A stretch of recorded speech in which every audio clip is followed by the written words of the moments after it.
Critical hit Punch All Nazis takes place in the early days of World War II and combines high adventure with cosmic horror. All dates, locations, and historical events are thrown out the window in order to create a fun story, so don't put too much thought into historical inaccuracies.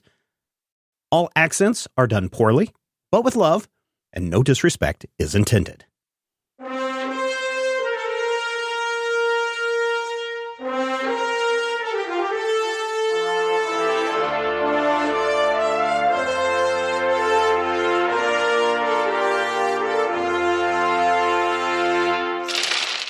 Last time on Critical Hit. In regards to your team that you have put on loan with us, they appear to be doing an adequate job. So, you're going to Murano for the festival, eh? Yeah, it sounds fun. Mussolini is horrible, he's dumb, he's stupid. The man picks up a rock and throws it at the dog, and the rock just phases right through the dog. The dog blinks, literally blinks out of existence like in a puff of smoke. The next thing you see is a puff of smoke as the dog is now latched on to the man's neck, and he starts screaming at the top of his lungs. Ah! There is another puff of smoke, and the dog and the man are both gone. How are fascists so good at implementing monsters into their infrastructure?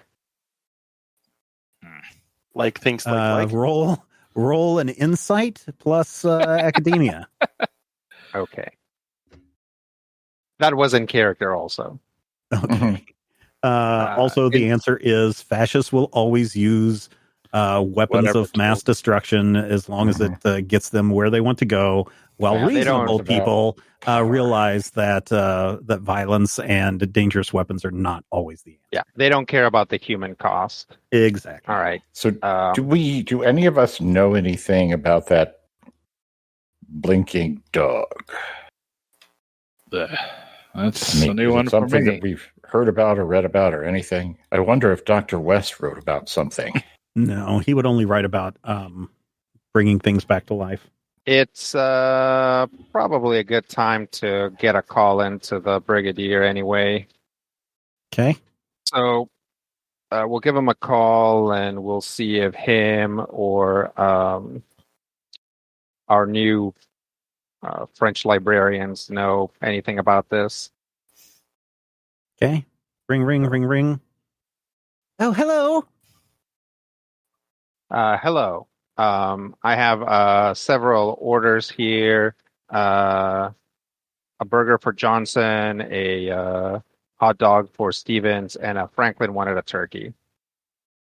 This is Antoine. Who's calling?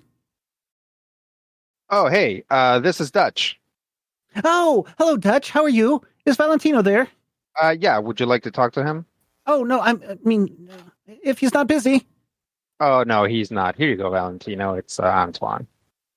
Hey, Antoine. This is Valentino. Hi, Valentino. How are you doing? Are you well? Yeah, I'm good. How's your arm? Oh, it's healing. Oh, that's good. I've been so worried about you. Yeah, I'm glad to hear that. How about you? Have you been all right? Yes. The Brigadier is here, and they've kind of set up headquarters on. I don't know how much I'm supposed to be saying, but here in the library. Oh, okay, good. I'm glad that you have people around you. Yes. So, yeah. Well, we're in Murano. We're looking, for further items of interest. I guess we want to maybe let the Brigadier know. It seems that the local authorities are using some beast of supernatural capabilities around here. Oh, what kind? Zombies? Dog? Are they like the zombies we met? No, they don't seem to be like that. It seemed to be more of a canine persuasion. One that is kind of a spectral being. Oh, really? Yeah. What did it do? Like a ghost A ghost hound? Seemed to. Seemed that physical attacks, did not affect it, and it seemed to be able to blink in and out of existence, and it seemed like took a victim with it. Well, I never heard of this thing, but I'll look into it. Yeah, you might let them know so that, that's something that we might need to research some kind of defense for. But yeah, anyways, I think we should go. Yeah. And where are you at now? We're in Murano. Oh, wonderful. I love the glass there. Yeah, that's what we're checking out. Well, be safe. Yeah, you too. I really think we need to go. I don't know that this is safe. Sorry. I'll talk to you later. Okay, goodbye. Goodbye. Take care. Yeah, I don't know if we can really count on communications around here, guys. Seem to be some clicking on the line. That's all right. They said that we were pretty much on our own out here, so we don't need to be calling back.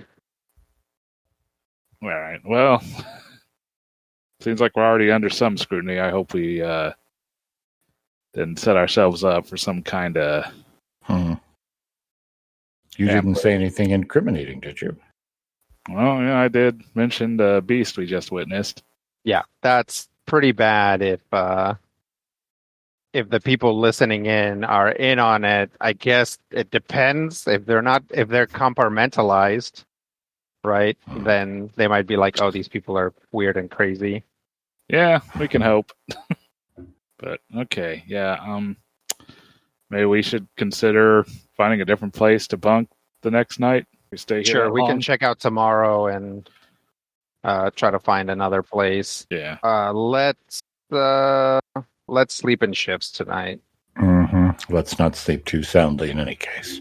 So everybody roll me a will plus resilience. So it'll be a D1. Hey, I got it. Okay. Let's go success.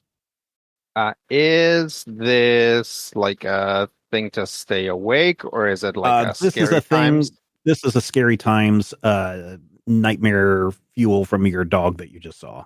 Okay. In that case, I'm going to use my Dauntless talent to get a free extra die.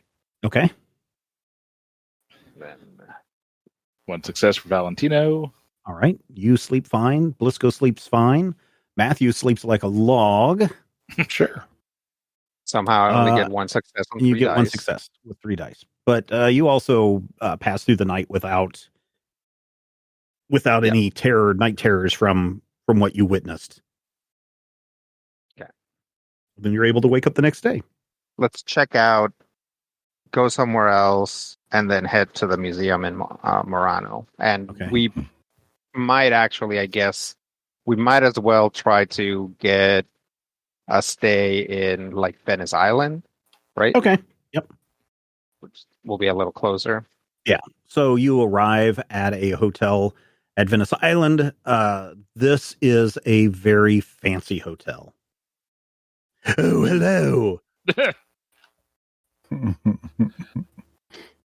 I'm really really thrown off by the Officer Jenny, Nurse Joy situation in this game. It's like a whole. I figure like they could have been cute girls, and not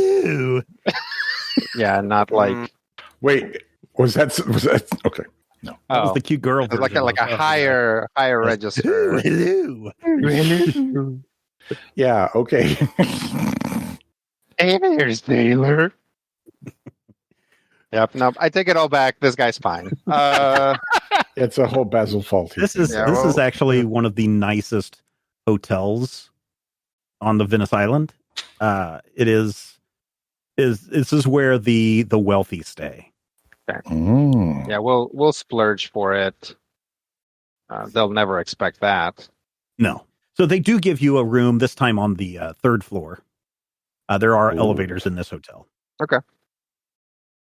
2 nice rooms, very nice. This even has running water. You don't have to use a shared bathroom or anything like that. Right. Keeps you away from vampires. Also good. So I'm pretty sure the whole island does that. So when we get ready for the day. Mm-hmm. Oh, are we there yet? Oh yeah, yeah. You're at the new hotel. It's all nice. Okay. Yeah, it's fancy. okay. You like it. You're checked So- in, 3rd floor.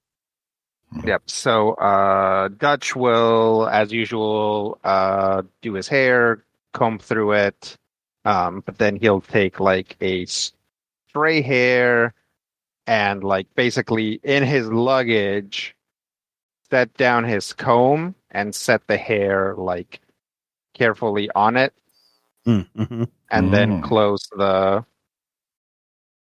luggage so that if it gets moved, hopefully he'll be able to know that it happened.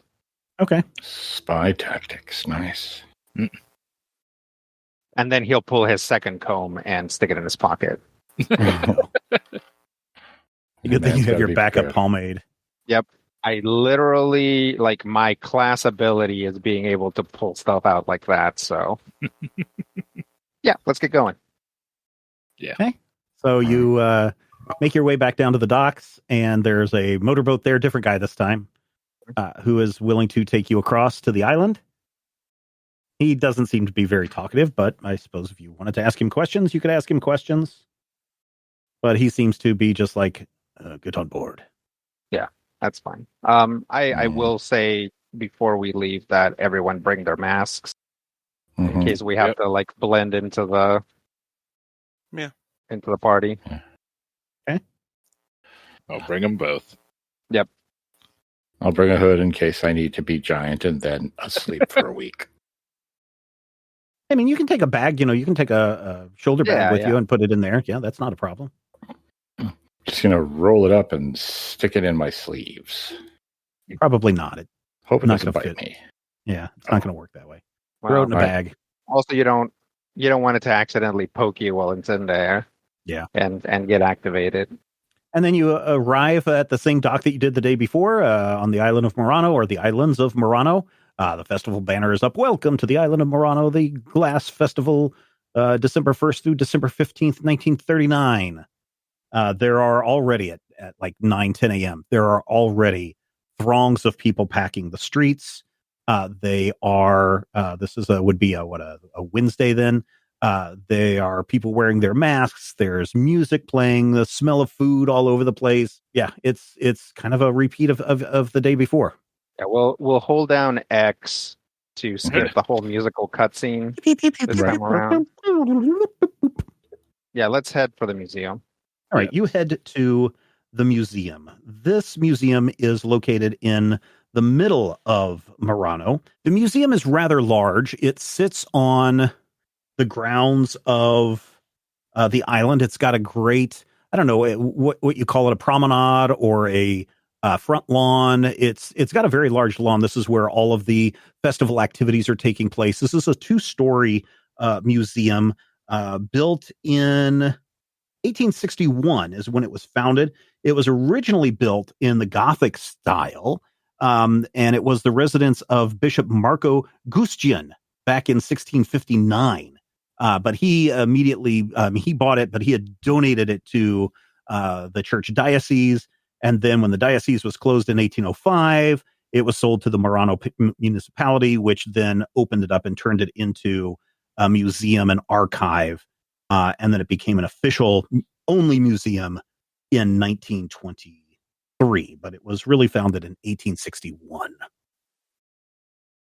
Does it have a So you should mezzanine? have a map of the first and second floors of this. You could go in and you can wander around yourselves, or you could go on a guided tour. I think I'd rather wander ourselves. Yeah, let's do that. Okay. I was going to ask how long the guided tour would take. I think somebody take should go about- on the guided tour. I think about 2 hours probably is how long it takes. All right. How about you two guys go on the guided tour? We'll wander around. That Okay. sounds like a good plan. Okay. That way we'll be separated. So who when is they're who is inevitably wandering? attacked. Who is wandering, and who is going on the guided tour? Valentino and Dutch are wandering around. The other Okay. two are going on the tour, I believe. Okay, all right. Nebraska and Greece are going. So, Valentino or Dutch, why don't you mark a spot anywhere on the map, and I can describe that room to you. There are many rooms throughout the first and second floors. As soon as you walk into the main entrance, which is on the south side of the first floor plan, and that leads you into a great hall, which is a 2-story affair with pillars. There are what are they called? Friezes all along the upper part of the wall. There's marble on the bottom, but this is kind of like a great grand reception area. And from there, they have some statues, and it appears if you look at the statues, this is all of you. If you look at the statues, you can see that the statues are of some of the great glass makers of the time. That's in that great hall. That's in the great hall. Yeah. This hall is great. It is. Dutch will turn to Valentino and say, I think if previous encounters were any indication, we should try and find something that's very old and possibly not very ostentatious. Yeah, sounds accurate. Let's look around, and try to see is the museum does it appear to be broken down historically, or is it just aesthetically? I think it is broken down both ways. So if you start to go on to the right wing, which is what the tour group guide does, the tour group will lead you immediately to the east through the east doors from the Great Hall as the tour guide begins to explain to you that the history of glass goes all the way back to ancient Egypt, where travelers found these fused pieces of sand possibly struck by lightning. And that was kind of where glass first found its foothold in society. It was used to a great extent as jewelry in the early days, but this was crude glass, glass that was bluish in nature, but really, really rough. But you can find those on ancient Egyptian jewelry of the time. And that's kind of what you find in this first hallway coming off the right of the Great Hall. As you start to go up these tiered steps into this upper tier here, the tour guide starts to explain to you that as glass started to become further developed, the original glass was nothing, to be excited about. But when people discovered that they could put in different chemicals and different things into the glass to make it colored glass or stained glass, that's when glass making really took off. And this section really starts to show ancient Greek, Roman, African, Egyptian glass here. The guide will take you into this room, which you'll note has no windows.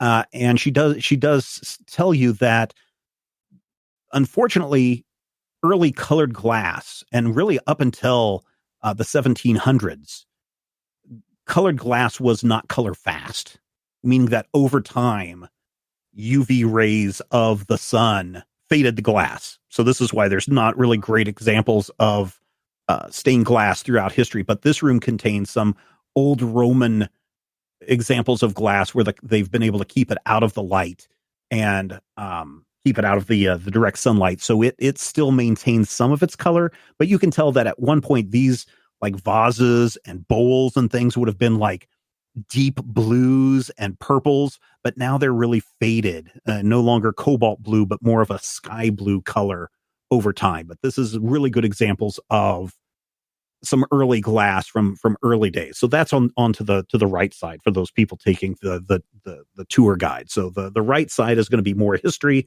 The left side is probably, on the first floor at least, is going to be more displays of different types of glass. Okay. Let's let the tour leave the room. Okay. And then, you can hear the woman talking along the way, and you can everybody roll me a insight plus observation. I mean, there's a lot of people in with this tour. There's probably 30 people or so with this tour. 0 success for Doc, 0 successes for Blisco. Brian, you get 3 successes, so you actually get an extra bonus success, and 2 successes for Carlos. Yeah. We split the group wrong. Valentino, and Dutch. You notice that as you're standing there with the group, as they're starting to leave, you smell this weird, like almost this weird sulfur smell. And you don't know if it's somebody or a group of peoples, or if it's just the fact that this is a island where people are constantly burning things to make glass, and maybe you're catching a whiff of something like that, but something definitely smells of sulfur. Does it subside once the group leaves? Yes, it does. For those who stay in the Great Hall, the smell of sulfur subsides as the group leaves. You can see that there are old people, young people. It does look like there is an older woman with like 6 high school age kids in tow. Does she look German? I mean, it's like the same group from earlier. It is the same group that you saw or that you heard yesterday. As the Frau is just like, please pay attention to what they are saying, and one of the children is like, yeah, frei talk, yeah. Dutch will like point at, like, tap his nose to Valentino. Yeah, Valentino nods in agreement. It's like, I guess if we run into the guys again, we'll just let them know to keep an eye out. Yeah. It's like, have we encountered anything so far that smells of sulfur? It's like, I don't think so. In and of itself, because like sulfur is like kind of a an aggressive, like, rotten egg smell, right? It is an aggressive rotten egg kind of smell, yeah. So it's like that smell in and of itself doesn't necessarily, immediately tell us anything. No. So Could far, be a full English breakfast. I mean, it really could be that somebody just stinks, or like they could be using some sort of like weird cleaner. Like, it really could be anything. Yeah, it's like like ammonia and other stuff can release sulfur. Okay. Once then. Oh. So yeah, we'll stay behind and not in the Great Hall, because the Great Hall just has statues, right? It doesn't have glass. Yeah, just statues and like I said, the friezes on the wall. Kind of the history of glass. My idea is to, assuming nothing horrifying happens, to go systematically through the historic side of things and have Valentino try on the mask and see if he sees anything. Okay, so could you point to a room on the map that you want to try this in? So we probably came out to this room, right? And that's where the tour guide went, and then they where the oldest stuff. This is all the oldest stuff is through here. I'll keep an ear on the tour because it sounds like they're going like historically through it. Yeah, so and then they'll go up here next. Well. Yeah, so they'll go do that as well. Okay, they will wander through there as well. Through those sections. We'll start here in the room that's kind of immediately to the east of the Great Hall, and ask Valentino to try on the mask. Okay. We might want to hold off on that till we think we might have something.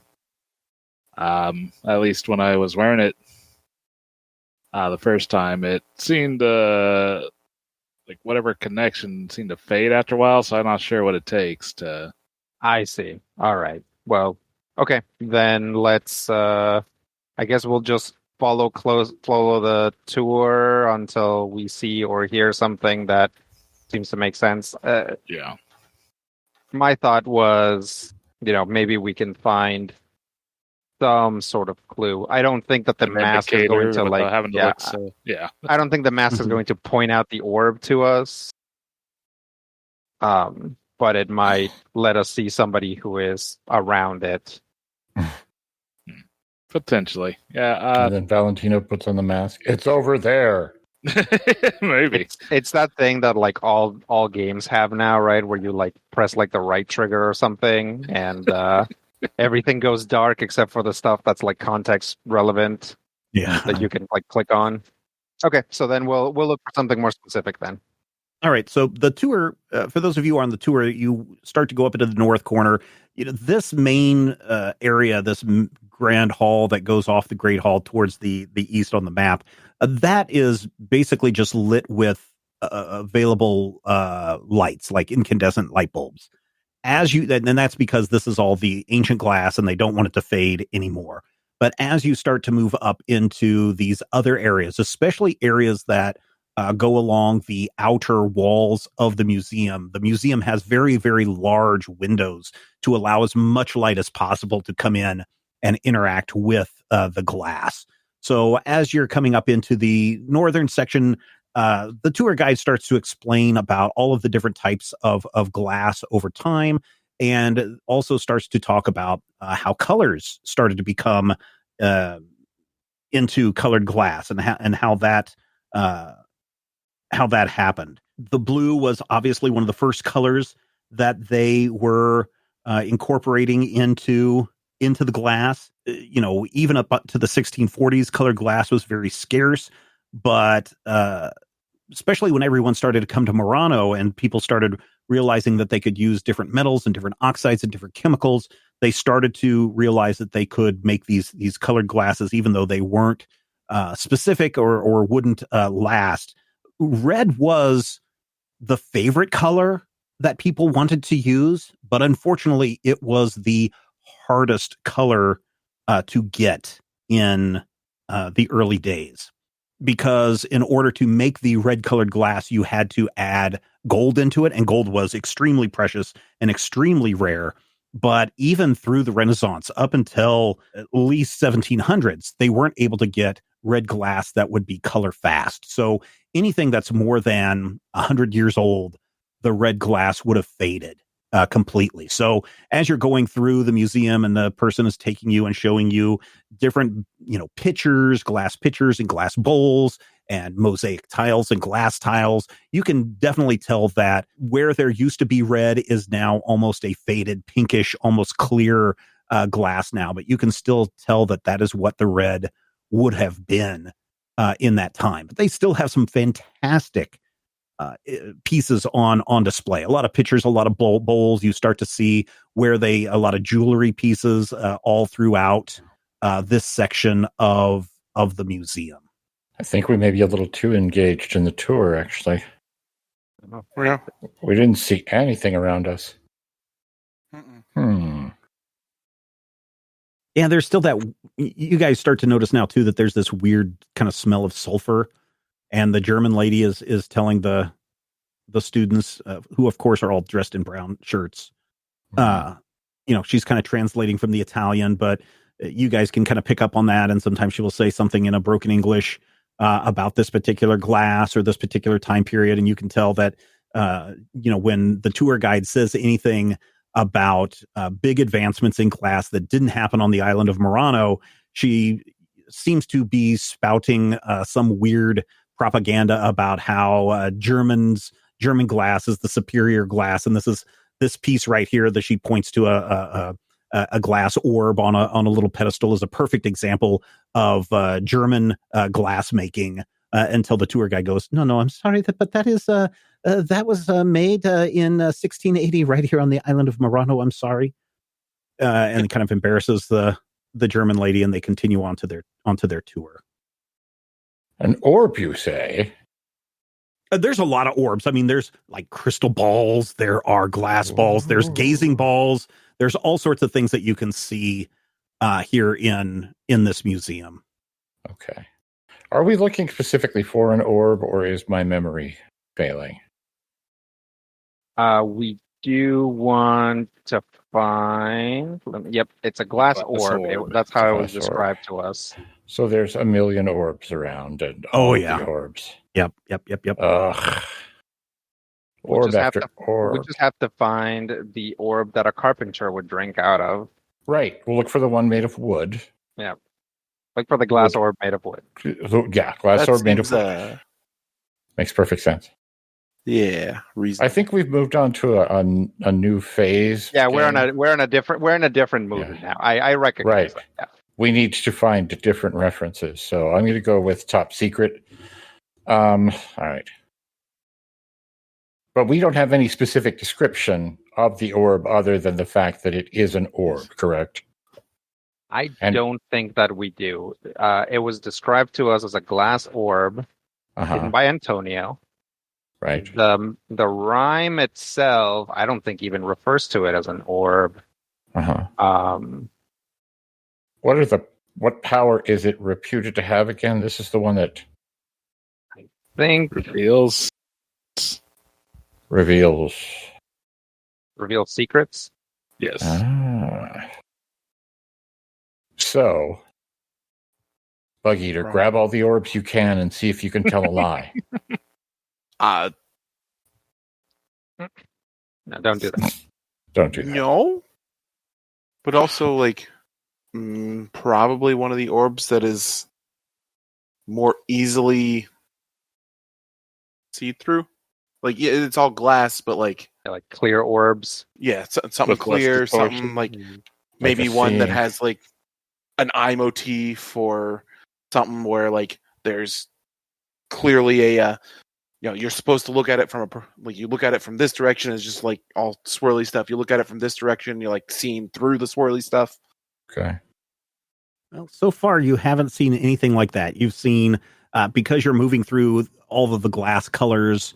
It's almost like you're moving through a series of rainbow rooms where, it starts with the blue and the violets, and then it gets into the greens, into the yellows, into the oranges. And then finally, right about here is where you start to hit the reds. But these reds are not very brilliant. They're pretty much kind of faded out. They're washed out reds. This area right here is the kind of the back entrance of the museum. If you look out the doors, you can see men, slowly setting up what looks like fireworks canisters to shoot fireworks on the 15th. It's an area that appears to be closed off. Can't go over there while we're on the tour. No, but we will sneakily see if we see anything sneaky that we need to address. There are some, in this section specifically, if you guys go through here, this section is full of jewelry. So you do see like earrings that are made out of beautiful glass beads.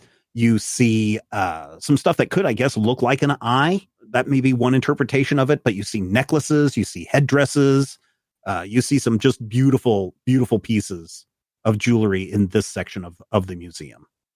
I don't suppose. Okay, so the tour guide said something about how not all of the glass was made in Murano, like some of it was brought here, right? Yeah, some of the stuff that she's mentioned before, like the Roman and the Greek and stuff from back here, those are some examples of stuff that have been brought in from other places. But she seems to indicate, she hasn't said anything specific about anything that you have seen so far that is not from Murano. The German teacher tried to claim that the one piece was German, and she had to be corrected that no, it was. And even then, Italian glass. They wouldn't know the luminaries were doing this like more than 100 years ago, right? Yeah, so this would have been 500 years ago. Yeah, so 500 from 19. So like the 1400s is when the luminaries would be doing their thing. So they wouldn't, they wouldn't necessarily be able to know that. Had they found the orb, that it wasn't made on Murano, other than by performing some like forensic archaeology on it. Yeah, maybe. Okay. So this area is all of the jewelry, and then when you get into this section, the upper left-hand corner of the museum on the map, this is where you see all of the blown glass. These are where you see the miniatures and the figures, and some of it's quite large. The central piece right here is a giant, like a life-size piece of glass that just is beautiful in its design. As you move through here, you get to see, this would be the next room down. This is where you get to see some of the examples of some of the chandelier work that glass has done. But I mean, it's glass. I mean, how many different times can you see glass? Lots of glass. Wow, look at the glass. I know, right? And so she takes you through the rest of the outer part of the museum till you wind back up into the grand hall. And and then the tour guide is like, and now I will take you to our grand display gallery. And she leads you into this beautiful room. It is a 2-story room where this floor is totally open.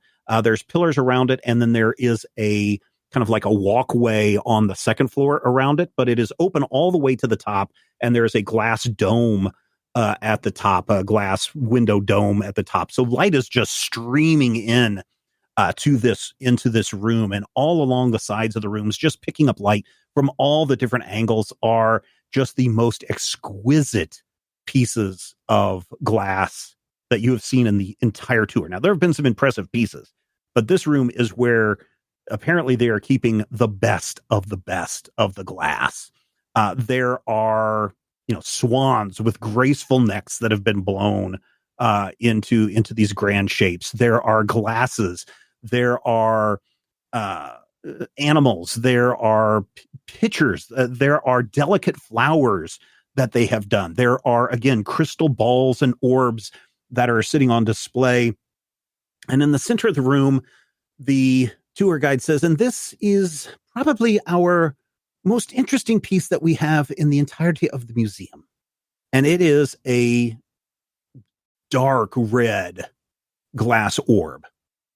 We do not know when this one was made. It was definitely not made during the time. The color red is fast for as old as we think this piece is. We date it to at least 300 years old.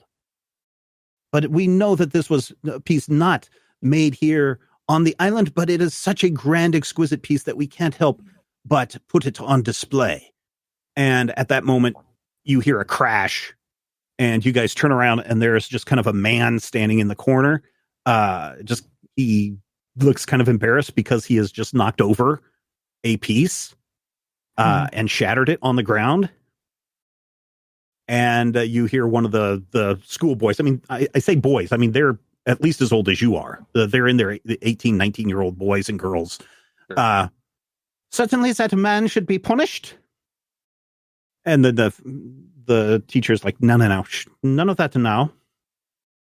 And very quickly, a security guard comes in to check and see what's going on. He looks at the mess. He starts to escort the man away, and then he bumps into this glass bear figurine, knocks it over, and it shatters on the floor. People now are starting to wander in from different parts of the museum. There are entrances on the north, south, east, and west into the grand display area. The man is just like, I'm so sorry. I'm so sorry. There are 2 men dressed in dark suits and glasses that are just kind of standing there looking like what's going on.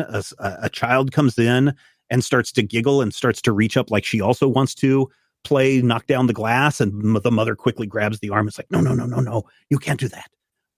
The guard, before the guard can grab this man a final time, he bumps into a ballerina, a very intricate, delicate, like very thin and tiny. The detail it would have taken to make this glass ballerina just, would have taken the greatest skill. And just as the guard is about to grab him, he accidentally bumps into it, and it shatters on to the ground as well.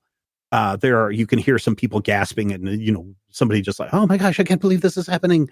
The guard quickly grabs this man and is ushering him out of the grand display gallery. Oh, ladies and gentlemen, I'm so sorry. This is the quality of the glass that we have lost here. It's such a tragedy. Now, why would you leave the people to do these kinds of things? Why would you not put some safety measures on this stuff? We do, but not everything can have an alarm or a trap. And ladies and gentlemen, I'm sorry, we need to leave this area now. Please. And you start to see some guards and some janitors coming up. Guards start coming up onto each of the areas of the entrance ways. The tour guide is leading everyone out of the grand hall. The janitors are coming in and starting to sweep some things up, and everybody is slowly kind of exiting out of the Grand Display Gallery back into the Great Hall. Quick, grab the red orb. That's what I was going to say. Try and take advantage of the confusion. All right. Use the confusion to grab the red orb. All right. You grab the red orb, and before your hands even touch the red orb, an alarm goes off. And instead of just guards standing at the doors, big steel gates slam down on all the entrances. In fact, one of them almost slams down and hits a person, both on the first floor and the second floor. Just these gates slam down. Boom, boom, boom, boom. Guards step out. Armed guards step out at the upper level with guns to look down and see what's going on. The tour guide is, "What are you doing?" And there's the men that were wearing the black suits are just kind of stopped and look like, what's going on. One of them is acting like he's going to reach into his breast pocket for a pistol or something. The guards kind of rush in. "Get your hands off of that!" No. Oh, we just wanted to protect it so that it didn't get broken. Step away. It's so glorious. Backing away. Hands Backing up. away. Their hands visible. Ladies and gentlemen, I'm so sorry. It will take a few minutes to reset the security system. This is not a good day for the festival or for the museum. The man has come in and broken all of the things. You two are shenanigans or whatever you're doing. But on the one hand, you get to see. We were simply trying to protect it, sir. You should be quiet now. On the one hand, ladies and gentlemen, you do get to see the security that we have in place for some of our better pieces. And you guys are kind of cornered. The guards come over. They want to see your passports, your identifications. Well, cooperate. Yep. Why are you here on this island, American? We came here to see the glass Festival going on. You can go get an exact copy of this red orb in the gift shop. I may have to. I'm so sorry. I was afraid that it would break in the chaos. We know how to take care of the glass here. Don't worry. You do, and I apologize once again. They write down your names. One of the guards is like, "You're Greek?" On my mother's side. And he really writes down a bunch of stuff about you. Like, he flips through your passport. He's writing things down. He's going through things in great detail.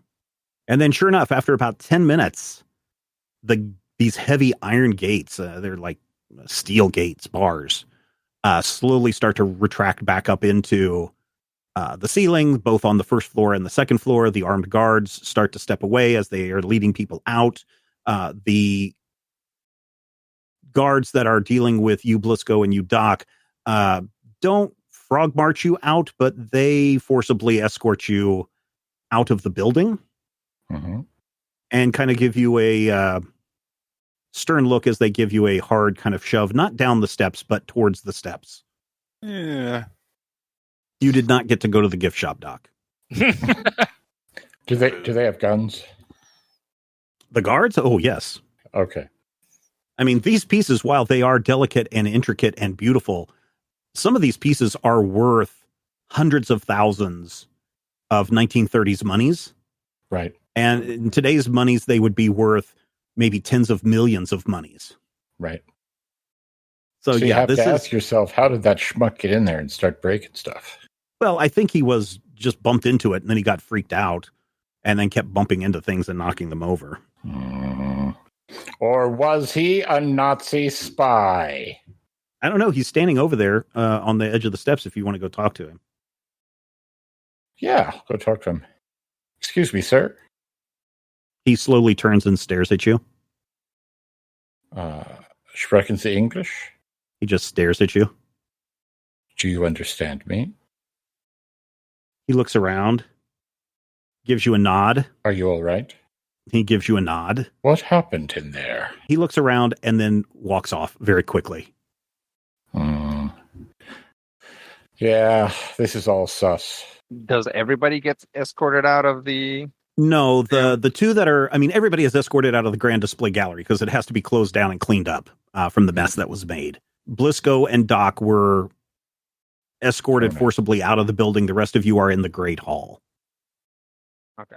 Basically, as all of that happens, Dutch will try to figure out How long it took for this like full response? So the minute that the hand reached out, was it Doc or Blisco that reached out to it? Even before the hand got to the orb, the alarm went off and the gates dropped instantaneously. The guards that, again, are present throughout the building appeared immediately. Yeah. And then it took about 10 minutes for apparently the security system to reset itself and the gates to open. Okay. There's a lot of nervous energy in the Great Hall right now. There's the silver, or not the silver rope, the velvet rope has gone across all of the doorways into the grand display area, saying grand display area is currently closed. People are being directed to other parts of the museum. So did the big metal doors go back up? Yeah, they did. It took about 10 minutes for those gated doors to go up. I'm guessing they look pretty heavy. They did look pretty heavy. They look pretty secure. Yeah. I would estimate that the diameter of each of the bars is about an inch. Now that I'm looking at it, that I know that a big gate comes down from there, are there any visible mechanisms? Not that you can see. It's when the gates are up, the bottom plate of the gates seal right up against the top of the door jamb. Yeah. Okay. Yeah, they're very flush against the top of the door jamb. Okay. And these are not like regular doors. These are like 6 feet across doors. Right. Like a double door kind of entryway. And it's high too. Yeah. Okay. Do I have any sense, since it seemed to not even, like, clearly it's not a pressure sensor because it started ringing before they even touched it. Do I have any sense of how that alarm works? You can try to go to the entrance of the doorway and look in, and you can roll an insight plus observation. This is going to be a D3. You do have currently 5 momentum. Okay. I'll spend 1. Okay. 2 successes. 2 successes. Too bad you don't have a reroll on that. Yeah. It is really, I mean, from the distance that you are at, the center of the display gallery is probably 30 feet. So it's really hard to see this pedestal with this red orb on it to really see what would be setting off. Obviously, there's no ropes around the display, or else Blisco and Doc would not have been able to get as close as they were. So probably not pressure sensitive plate. Yeah. It's some sort of light sensor, probably. And Dutch will say that to Valentino. Well, that is what we're looking for. That might be a challenge. Yeah. Let's go back around. Okay. Back around in what way? You're staying on the first floor, or are you taking one of the 3 stairways up to the second floor? I'll actually go to the second floor. All right. Yeah. So off of the Great Hall, there are 3 stairways, 2 by the main entrance and 1 up by the north or the back entrance that will lead you up to the second floor. Up on the second floor, it's closed off, so you can't see the floor below because that's where the freezes and everything are. So you're in a big, long hallway. If you go down to where the Grand Display Gallery is, those entrances are open, and you can look down at the activity below. You can see everything from above. Okay. If you go down this way to the last room on the left, on the upper left corner, that room is nothing but chandeliers. Okay. It is a very bright, very hot room because of all the electricity pumping through there with all of the chandeliers that are lit up. Does the second floor also have a lot of windows? Yeah, there are a lot of windows on the second floor as well. Okay. And of course, if you are in the grand display area, second floor, the little mezzanine or the walkway that goes around the area, you can look straight up and you can see the glass dome above you. Right. Is there any sort of like fire exit type thing, like from the second floor?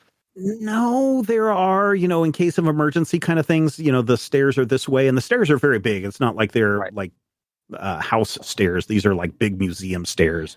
So 1939, as old as this building is, there's not going to be outside emergency fire exits like we would know today. Sure. Yeah. So yeah, there's windows, but there's no direct exit to the outside, like in an emergency. You would have to take one of the 3 staircases going down. I will turn to Valentino, and assuming that we're alone wherever we are. Yeah, there's a few other people. Those guys in the dark suits are standing above, have come into that area. A couple of teenagers have come into the area. These are the brown shirt teenagers, and they're all looking down at the chaos below of people sweeping up and cleaning up. One of the German teens is pointing down there and laughing at one of the heavy set janitors that are cleaning up. As German Nazi teenagers do. Right. But on the side of the walkway that you're at, you two are the only 2 there. Yeah, think about how you would get in here and out of here in the middle of a large, loud fireworks display. Well, my main thought would be to see what it'd take to cut the power to this place. That's a good notion. I don't know if that would trigger some kind of failsafe and lock it down anyway. It might help us to get away anyway, but yeah, we'd have to figure out a way to. We'll talk about it. But yeah, let's look around for a basement or someplace where some fuses might be. That is probably definitely not a place where like the public's allowed, but let's see if we can locate it and see if we can get in. Yeah, let us wander. There's not going to be a basement in this place because if you dig down, you're going to be in the water. Okay. So basically, this area, we'll call this first floor lower area, kind of the maintenance / office area. And that's where you would have power generators or something like that, or more than likely the generator would actually be outside. But for our purposes, we will say that these are inside. Also, when you guys walked in, you passed the toilets on either side of the main entrance. So there's toilets there if anybody needs to use the potty. But we'll say that the lower left corner of the first floor is where the maintenance facilities type stuff is. Okay. Try to, at the very least, take a peek in there. There's a lot going on because they're bringing, they've got their trash buckets to pick up the glass pieces. So there's a lot of janitors going in and out from the grand display area into this area for whatever reason. So there's a lot of activity. But yeah, you can see that there's a generator in there or something that looks like a giant thing, not a generator like generating electricity for the building, but a machinery or whatever that you would have for heating, cooling, electricity, that type of stuff. A boiler room or something. Basically a boiler room. Yeah. Okay. All right. Does that have any windows to the outside? No, it doesn't have any windows. Okay. All right. Let's have a look at the toilets. All right. You go and look at the toilets. Surprisingly, very clean toilets. Nice. There, you can only go into the one marked men. Sure. Pretty ample. Yeah, there are plenty of toilets in here. There's at least six stand-up urinals and 6 toilet stalls. Okay. There's nice tile work on the floor. Plenty of sinks. There's mirrors above each of the sinks. Soap dispensers there for the sinks. It's very clean. Surprisingly, very, very clean for a public toilet. So individual toilet stalls, they have a door? Yes, they do. Okay. Any windows into here? No, there's only one tiny window like up here on each side. So the men's is on the right, women's is on the left. Okay. Right there's a little half window to open up and let out odors. Okay. But not something you could climb in or spy on. It's frosted glass, and it's also the kind of glass that has the chicken wire on it. Sure. Embedded in it. I should have expected that their glass would be very high tech. Yes. Yes. Okay. Basically, I want to do another go round of the first floor. Basically, Today? looking. Yep. Okay. But it'll be pretty fast. I'm not not looking at the. You're not doing a very detailed. I'm not doing a tour. I'm looking for windows, basically ways in and out. So I'll go once around the first floor. Sure. So again, the first floor, except for that area that I said didn't have any windows for the boiler room, and also the area where they kept their oldest glass, so it doesn't fade. Everywhere else on the outside has windows, big windows. Outside, you can see that there are rose bushes. The good thorny rose bushes that stand very high in a couple of rows around the entire building, and some hedges as well. Yeah. So then definitely once around on the outside. Up as far as they'll let me. I don't want to try to cross across the firework area. I'll just in fact, that area is roped off, and if you try to approach it, a security guard or one of the people that are setting up the displays will walk over. Sorry, sir. Sorry. This area is closed off. If you want to get into the museum, you need to go around to the front entrance. Sorry, please turn around. Sorry. It's cool. Yeah. Yep. Once I've gotten all that information, I will walk out or away from the museum. Nobody visited the gift shop? I'm very sad. We'll exit through the gift shop. Okay. All right. The gift shop is this very last room before you get back into the main entrance. And they have a lot of great replicas of a lot of the pieces you've seen. In fact, they have the red orb is on display. The nice thing about this red orb that you saw is not only is it red, but it has these veiny pieces that run through it of even darker red. And so they have replicas of that on display in the gift shop that you can buy. They also have some, Harlequin masks, because of the festival. If you want to put on those, they have some of the other little blown glass figurines that you can pick up for some monies, 25 monies for these little tiny figurines. And there's some good activity going on in the gift shop. How much is the replica orb? Yeah, so this is a life size. So this is really big. It's almost a bit as big as what we would say a volleyball. Okay. This one is 50 monies. I will buy one. Okay. The woman behind the counter is very impressed. Oh, your wife is going to love this. That's going to put me at 368 monies. And Dutch will say, "Oh yeah, you know what? Let me get something for my boy too." And I will buy a little glass car. Okay. That one will be 5 monies. Okay. This is more like an ornament that you could hang on a Christmas tree kind of thing. Yeah. All right. 5 monies for that.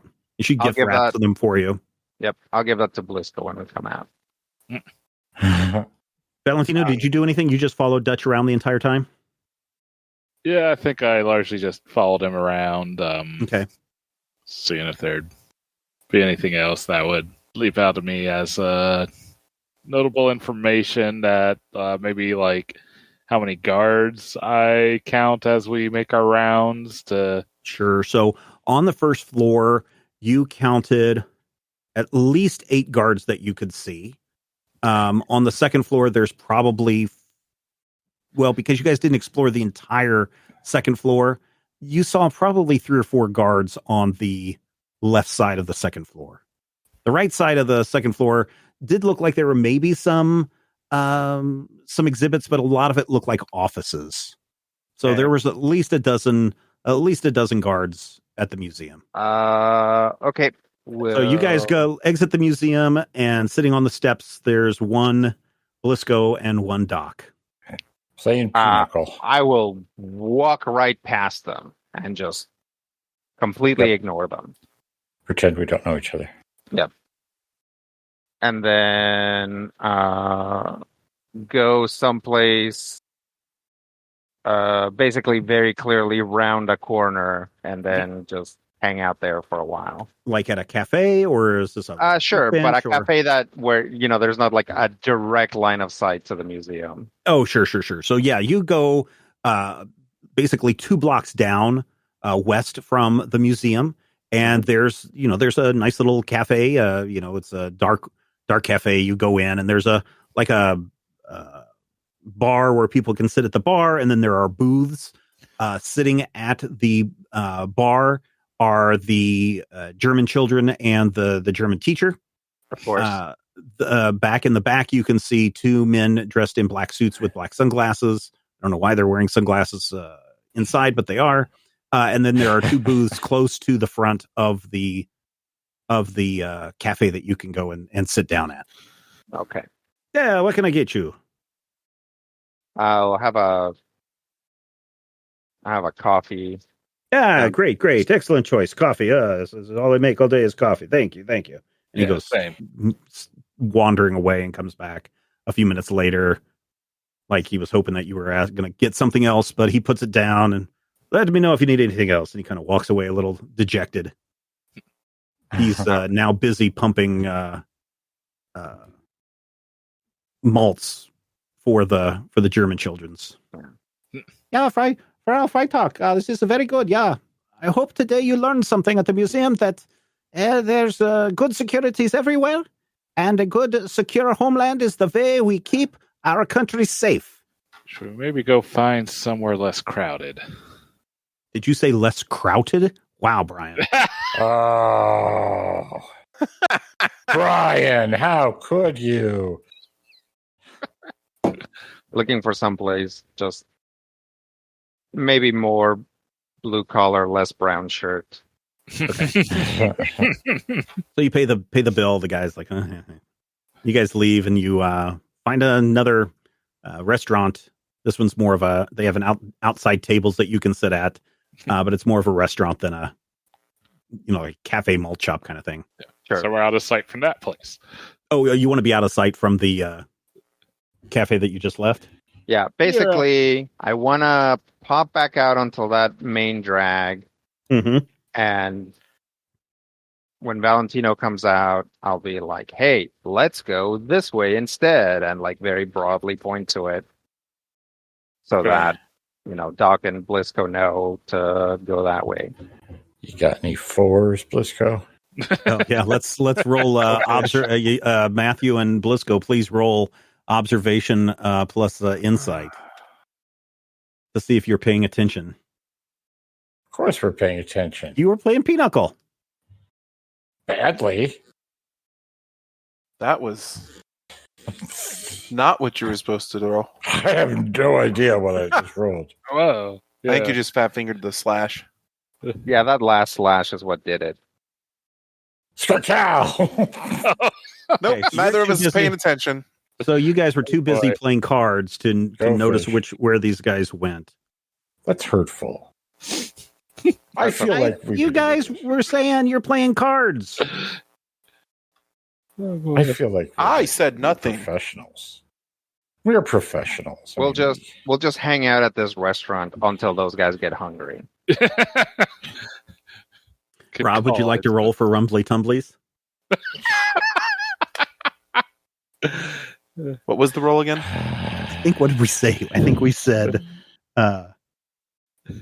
brawn, right? And I want to say it was will and resilience, actually. Will and resilience? Okay, let's will and resilience this. Can he spend momentum to take away dice? I mean, he can spend momentum. Yeah, sure. All right, give Steven a threat to roll fewer dice. Oh my god. All right, 0 successes. Congratulations. Your Rumbly Tumbly is hungry. And the smell of funnel cakes and corn dogs is not something that you want. Cakes. So you want something really Italian. It looks like a good restaurant over there. Let's wait for him over there. All right. You guys wander across the pavilion, and sure enough, hey, look, there's Valentino and Dutch just sitting at the restaurant, almost like they knew that you were going to be hungry soon. 1 hour has passed.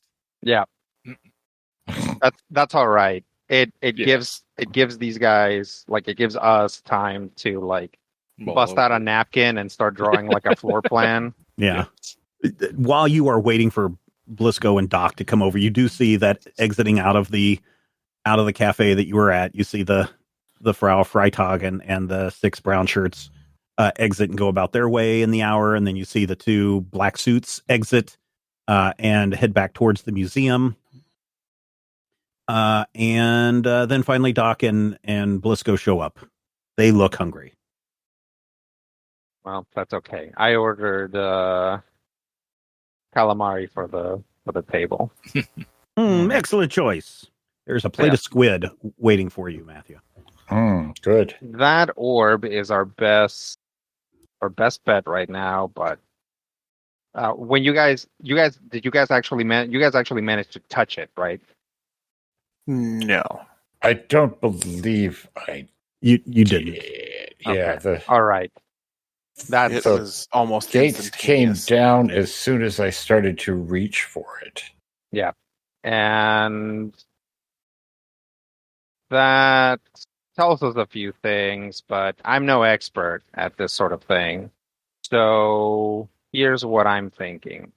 Mm-hmm. That orb, again, is our best bet, but I worry that there could have been some other mysterious orb that was brought to this island from somewhere else, since it was a haven for glass.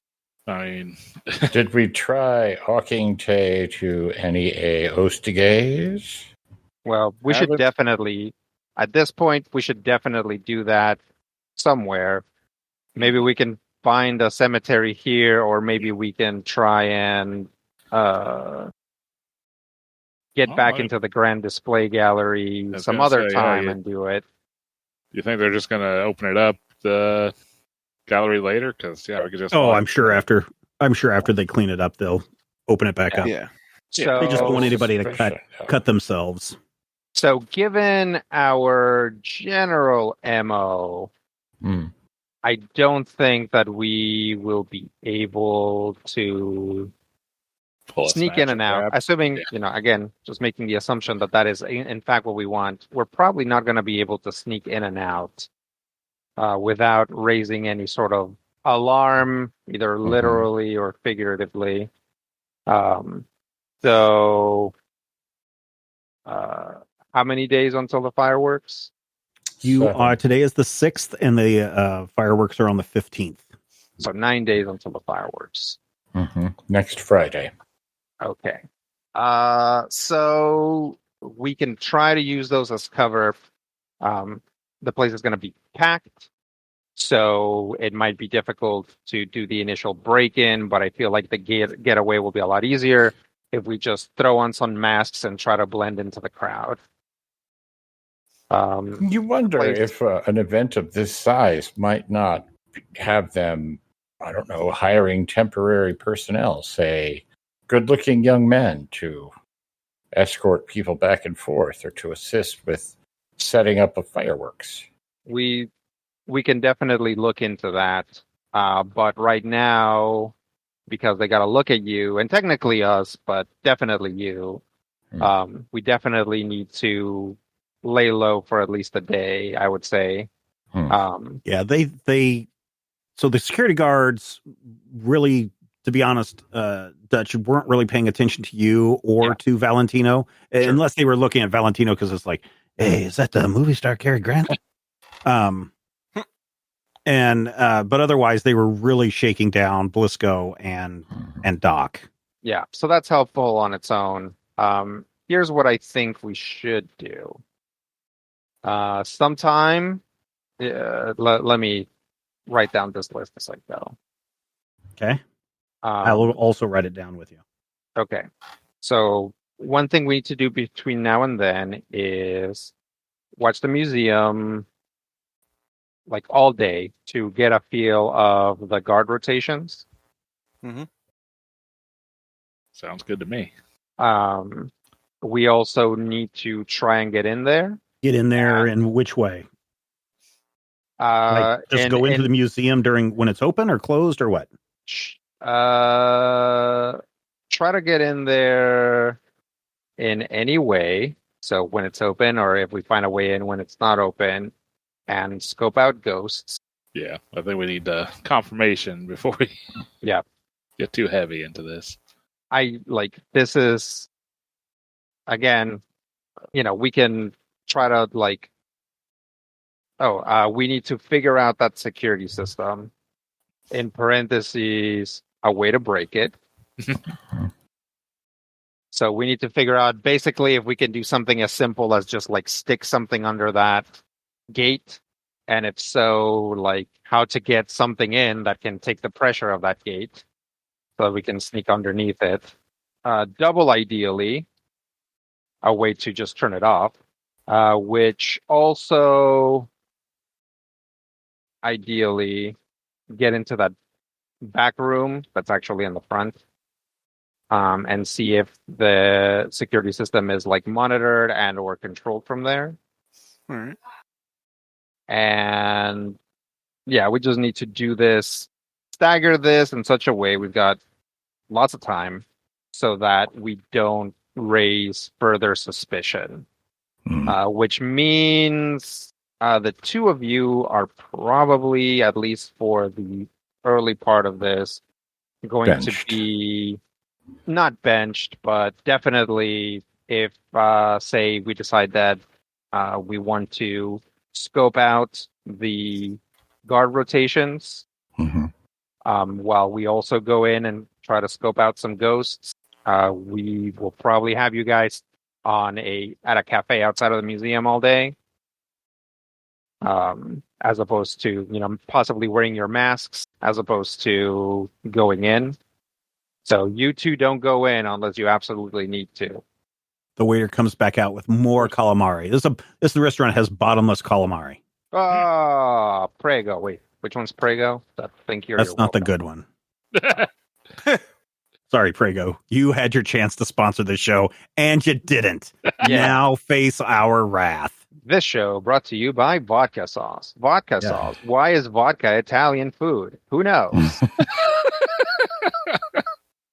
I mean, the festival is still going on. People are walking by. You see another man with the tricorn hat, black mask, black cape walk by again. You see just people with packages just going about, people with their costumes and masks on, having fun all around you while you're having this conversation. Yeah. So this is still pre-planning. We don't have a reliable method of ingress, and we don't have, or is it egress? I guess we need both. Ingress, first. And we still need to figure out the security system. So all that stuff needs to happen before we can have some sort of plan. And again, confirmation that what we're looking for is that would be great. Have we considered the possibility that these fellers in the black hats, these obviously criminal types, he said, speaking under his breath so no one can hear him. I mean, you could probably have a conversation. It's loud and noisy. There's music and noise and traffic. I mean, it's like you guys would have to speak very loudly for other people to pay attention to you, even people walking by. Yeah. Also, the chances that they speak English is a lot lower at this point in time. Do we think that those gentlemen might actually be a resource in terms of maybe breaking into local establishments? Given their obvious criminal nature. The dark clothes and hats? Mm-hmm. The ones No. Those are cops. Are they? No. So which ones are you talking about? So I think Matthew is talking about the guys with the black tricorn hats and the black masks that have been the ones we've observed. Shoplifting. And then there are the guys with the black suits and the dark sunglasses. Yeah. Okay. I see what you're saying. I thought you were talking about the sunglass black hats and mirror shades. No, those guys are cops. Yeah, those guys are cops. I mean, Nazis. Yeah. I mean, you've already seen the Nazis. Yeah, well, those are Nazis. They're the Italian version of the secret police. Is that what you're thinking they are? I believe they call them Nazzolini. Yeah, I mean, Little Nazis. That's my assumption. Was one of them not the one that had like the blink dog? I don't want to. No. So normal police wear gray militaristic uniforms. Okay. So one of those guys had the spooky dog. One of those guys had the spooky dog. Okay. Yeah. Okay. The guys that you saw hanging around in the museum and in the cafe and probably some other places that we've talked about tonight, they wear very fine black suits and dark sunglasses, not mirrored sunglasses, but dark sunglasses. Right. Yeah, and their hair is slicked back. Yeah. Yeah. And I think I've used color black maybe way too much, so I apologize for that. No. I mean, it's fine. As a media observer, Rodrigo, tell me about those guys, and I'm like, oh, those guys are cops, right? And I think it's not unreasonable for Dutch, who is like very frequently getting involved with like, in his prior life with like bohemians and roustabouts and stuff like that, to have developed a sense of like, okay, you can sit here, but you have to tell me you're a cop, otherwise it's entrapment, kind of. Like, a bit of, and again, I'm not rolling anything, so I'm just like, that's what I think. Like, I think these guys are some sort of like, this is a fascist country. They're some sort of like police. Have I seen other people interact with them? No, they talk amongst themselves. You've seen them when they've been walking on the street. They were talking with themselves with the animated conversation. Not the same guys, obviously different guys, not the same two guys. Right. You've seen them in the museum. You've seen them in the cafe. Yeah. So the fact that they're all over the place. Do people give them a wide berth? Because surely they've walked down. Nope. People just they just look like well-dressed Italian gentlemen. Okay. All right. Well, that's different then, because if people, right, it's like if we were back you stay away from cops. Yeah. If we were back in Germany and people saw literally guys dressed in the exact same way, except with a German cut, with a long black trench coat. Yeah, long black trench coat, black shades. They would stay the F away from them. Yes, like, correct. Even your like rah, I'm a brown shirt guys, they would stay away from them. Yeah. So the fact that people here don't seem bothered by them actually makes me think that something else is going on. Maybe they're not polizia secreta. Yeah, but it seems How weird. Would you find out? I would offer to do something illegal with them, and if they ran me into jail, then I'd know they were polizia secreta. Yeah. But then, and then if you were vanished, I guess. See, that's the thing, is like we have no ins here. We don't. We need to try to find resistance people, which is difficult, as we saw possibly the most surface level of the resistance being devoured by very eyes. Yeah, so that makes it particularly difficult and dangerous. Would we have to convince him that a heist would be in their interest, or are you thinking like a quid pro quo? We are way too far away from that. Like, we don't know what their plans or motivations would be. We would have to even find them before we could start making that decision. The only thing I can think of is, and this is a long shot, we have to find a Greek neighborhood. Fortunately, there's one on an island called Greece. Not how far away is that? About a day's travel. Oh, we got 9 of them. Stop it. We're not going all the way to Mykonos. That's not what we're doing here. I'm just saying.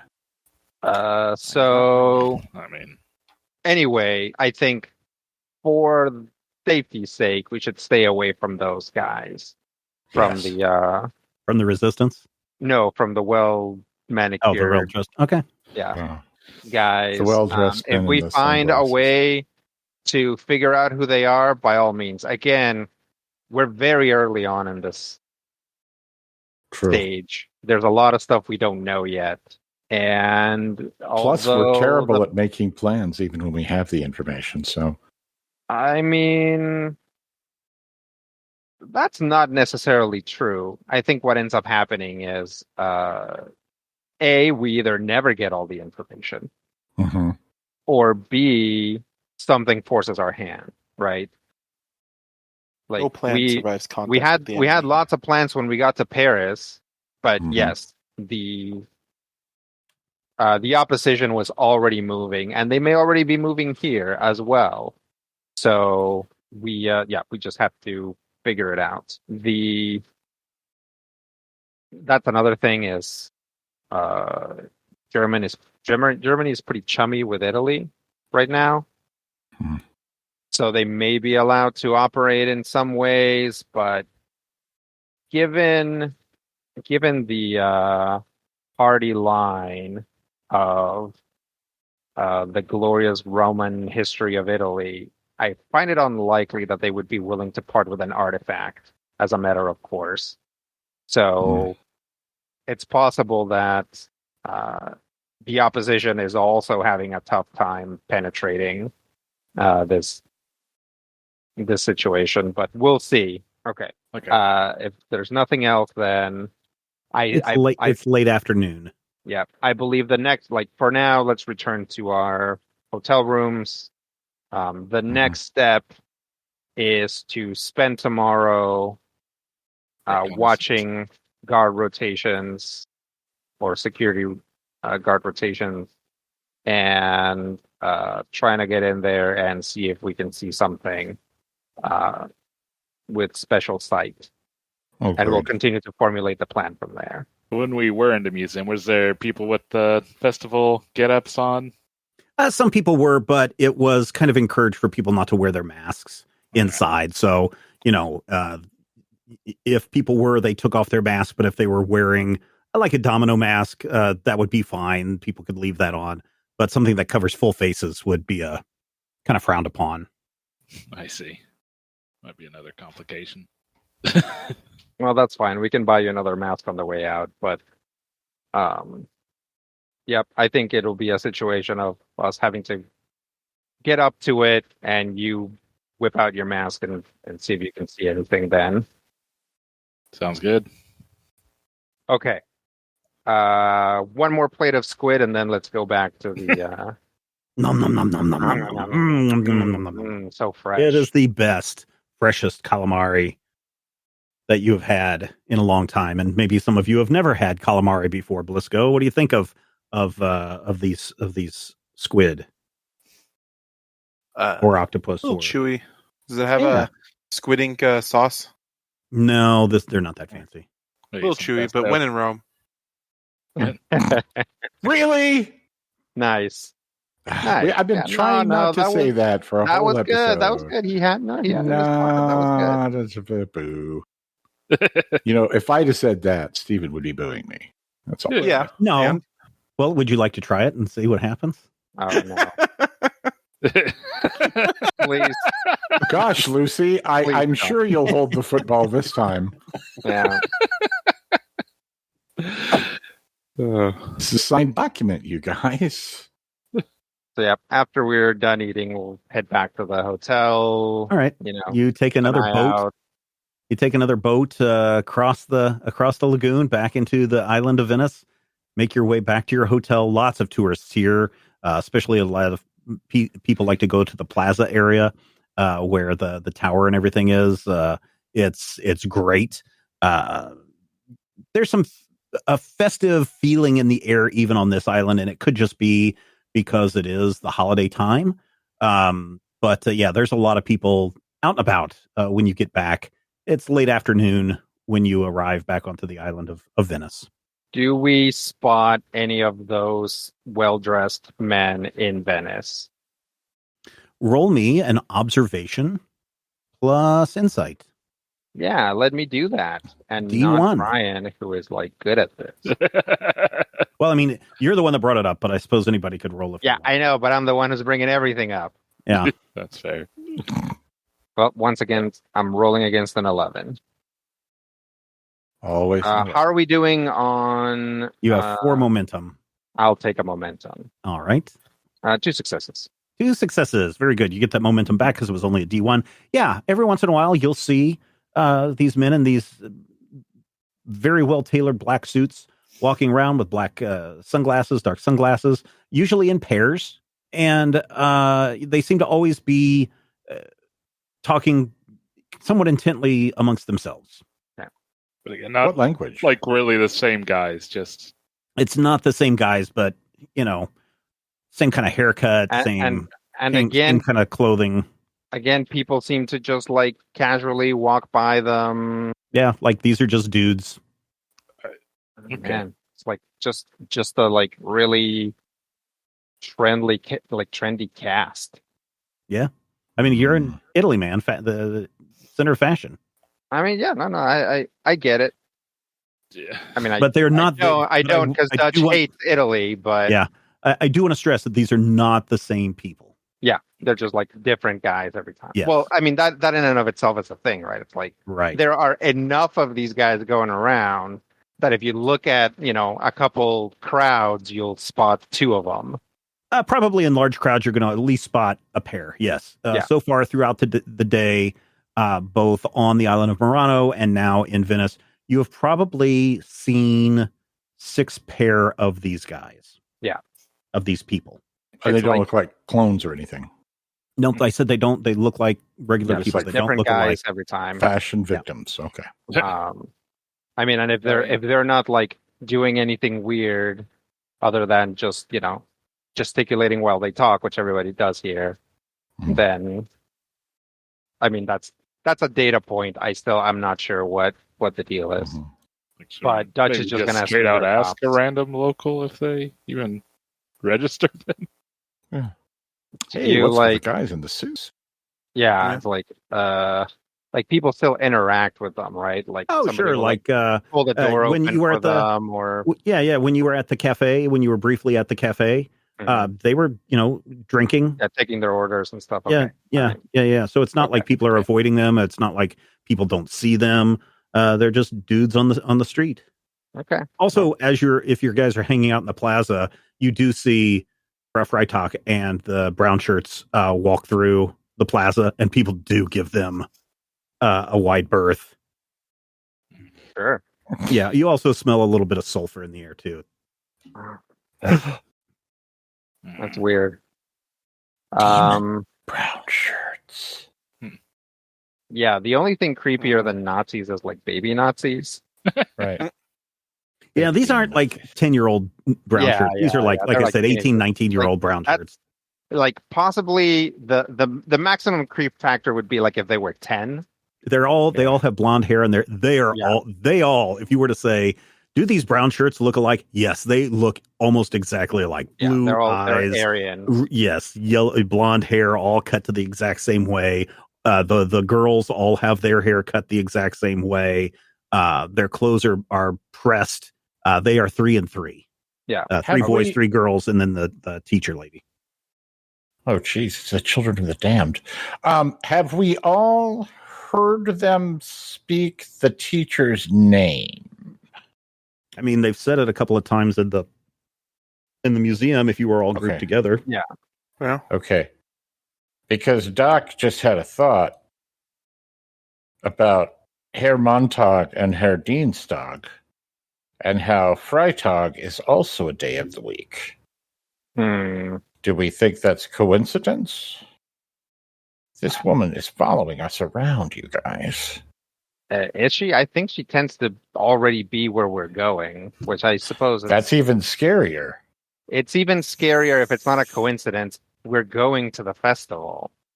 They're anticipating where we are. I feel like that Freitag, it's a thing. I know. I get it. And Doc, I want you to understand that I am taking your view here under consideration.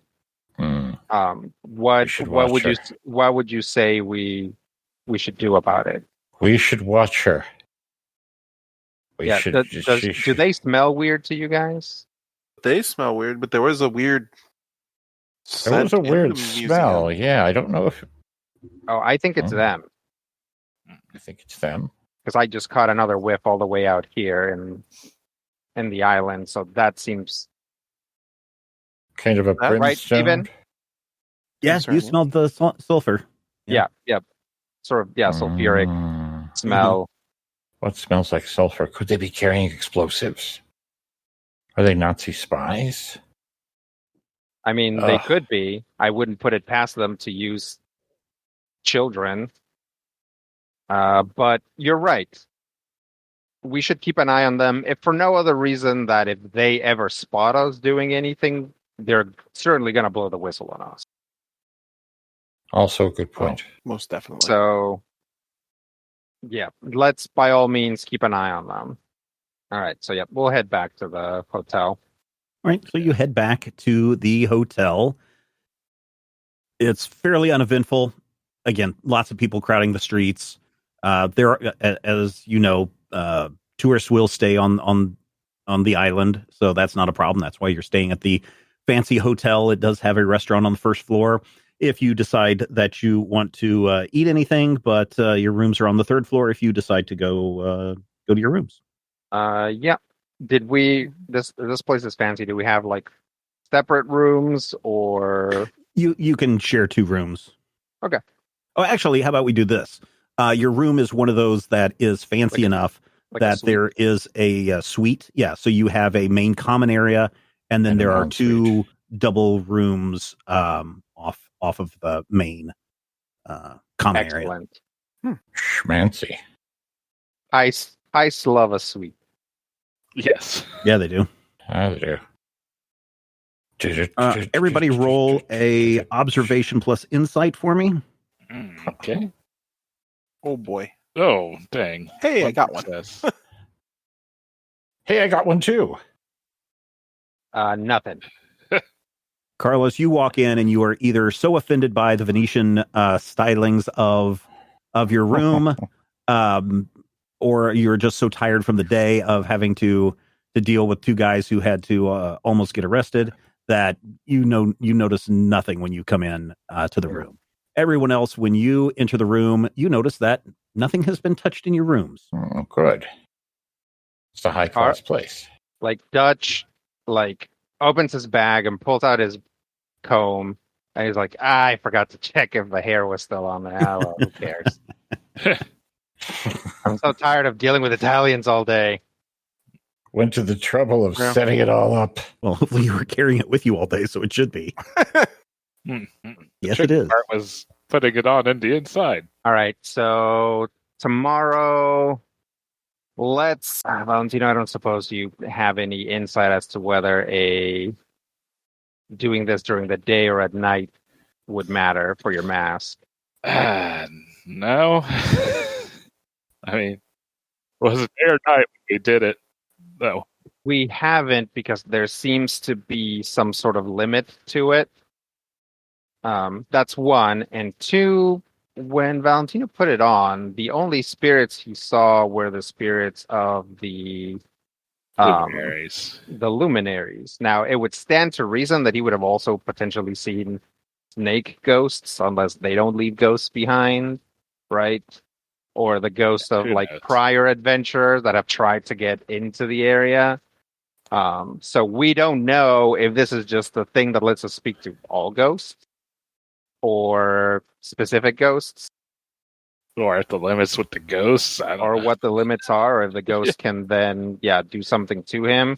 That's the problem with this stuff. Is it's so dangerous and onerous, right? It's just using it, as just kind of generally motioning at his satchel. As this stuff all of this stuff seems to come with some sort of terrible price. Not necessarily because it's cursed or anything, but because the places where this stuff comes from are inimical to is inimical the right word? To human life and to sanity. But I wonder though, would it, if we have to learn things by trial and error, would it be easier to try that trial and error when we're not in the heat of any given moment? That's a good point, and one that honestly, in this case, I will leave to Valentino, since he's the one who has to do it. So, Valentino, if you think that it's worthwhile to give that a try at some other point, by all means. But if you want to stash it for now, that's okay by me. Unless you guys disagree. I mean, I feel like I'm doing a lot of talking here. Like, do you guys have any further insight into this? I don't know. I mean, trial and error seems reasonable while we're spending a week and a half here. Yeah. Perhaps. I do want to try it first, now that we have some kind of potential lead. Okay. And I think having solid confirmation on if this is the thing we need would be the most helpful thing right now.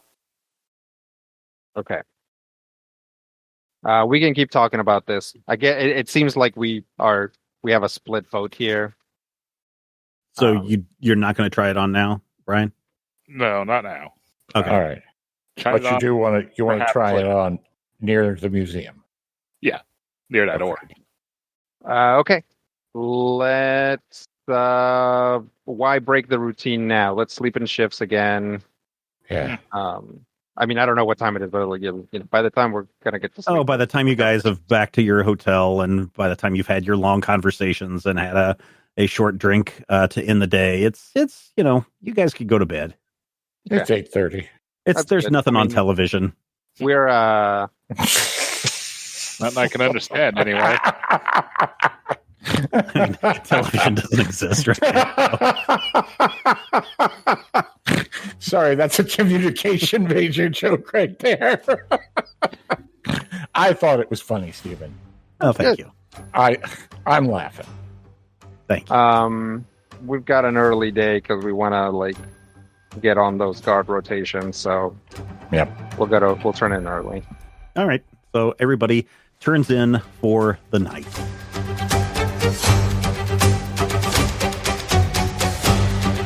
Critical Hit Punch All Nazis is a production of Major Spoilers Entertainment and was produced and edited by me, Stephen Schleicher. If you would like to get a behind-the-scenes making of this episode, be sure to check out the GM Roundtable Octoon Cthulhu Edition at our Patreon page, patreon.com/Major Spoilers. Each week I discuss my plans for the upcoming game session, and Dr. Brad Will is there to share his reactions and advice on how to be a better game master. I will warn you, though, there are spoilers galore in every installment of the GM Roundtable Octoon Cthulhu Edition. So, if you don't like spoilers and don't want to know what I am planning next, don't listen to these episodes. Though, I will say, if you do listen, you'll be able to see how and where the players throw a wrench into my plans, and you're also going to have greater insight into the world that's being built into this campaign. This week, we didn't have any named NPCs, so no shoutouts to our associate producers this week, but next week, we'll feature a lot of surprises, and more than a few of our wonderful patrons will become NPCs in this game. You want your name to appear as one of these NPCs in future episodes? All you need to do is become an associate producer at patreon.com/Major Spoilers. Finally, we want you to record yourself doing your best on Critical Hit and send it to us at podcast@majorspoilers.com, and your voice will join the growing chorus of fans in upcoming episodes as well. Thank you again for listening this week, and here's hoping all of your dice rolls are critical hits.